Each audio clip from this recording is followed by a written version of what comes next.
Isang spoken poetry patungkol sa teenage pregnancy na pinamagatang Bata. Isip muna bago ka bumukaka. Isinulat ni Tricia May B. Martinez ng Barangay Pamukid.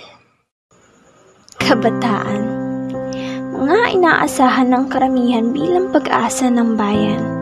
Ngunit di kumawari sa aking isipan sa isang iglap-bigla na lang nagliparan mga kabataan. Mga kabataan na pilit sinasayang pinaghirapan ng kanilang mga magulang. Mga kabataan na sa murang edad ay agad nang nagsisibuntisan. Tingin sa likuran, harapan, tingin sa kaliwa at kanan, mga batang ama't inang nagsisilabasan, kawawang bata sa kanilang sinapupunan, wala ring tiyak na magandang kinabukasan. Pag-aaral. Pag-aaral na sana'y iyong tinutukan, ngunit tinakasan, mas pinili mong dumalo sa kasiyahan, alak, inom, indakan, sayawan, kalandian at kapusukan. Pinairal mo ang iyong kamangmangan. Sa isang gawing puno ng kasarapan, mapapalitan ng matinding pasakit kinalaunan dahil mas pinili mong isuko agad ang iyong bataan. Bukas makalawa, may bata ka na rin sa iyong sinapupunan.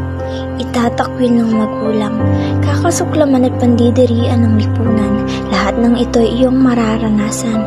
Dahil kilos mo ay hindi mo pinag-isipan, handa ka na ba? Handa ka na bang danasin ang pangungutya ng karamihan? Pag-asa? Bayan? Pag-asa ba yan? Isinantabi ang katalinuhan, inuna ang kapusukan. Ilan sa mga salitang iyong mapakikinggan, kabayaran sa iyong nagawang kasalanan. 1, 2, 3. Pikit matang sasaluhin panghusga ng mga tao. E paano nga naman? Ikaw na nga'y nabuntisan. Nobyo mo hindi ka pa pinanagutan. Isa kang malaking kahihiyan.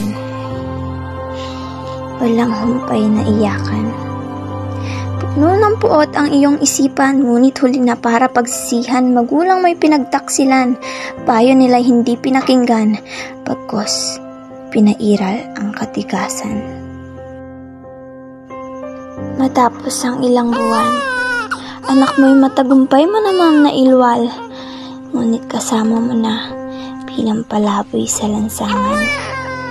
Nanlilimos nangangalkal ng basurahan, baka sakaling may makuwang kahit anuman na magsisilbing laman ng tiyan.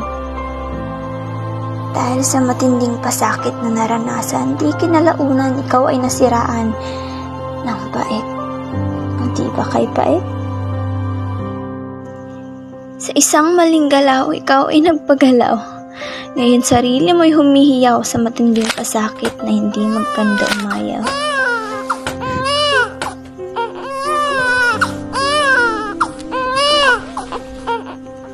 Ngunit hindi ka pwedeng umayaw.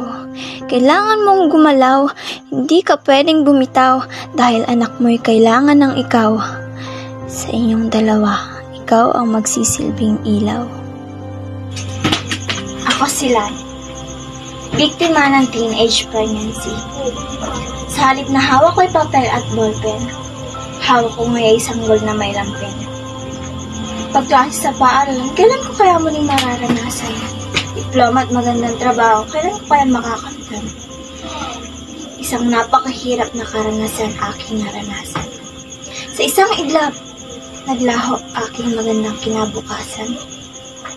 Kaya isang kataga ang aking naiwanan. Bata, isip muna bago ka bumukaka. Kabataan, ito'y inyong pakatandaan. Maagang pagbubuntis, atin ang wakasan.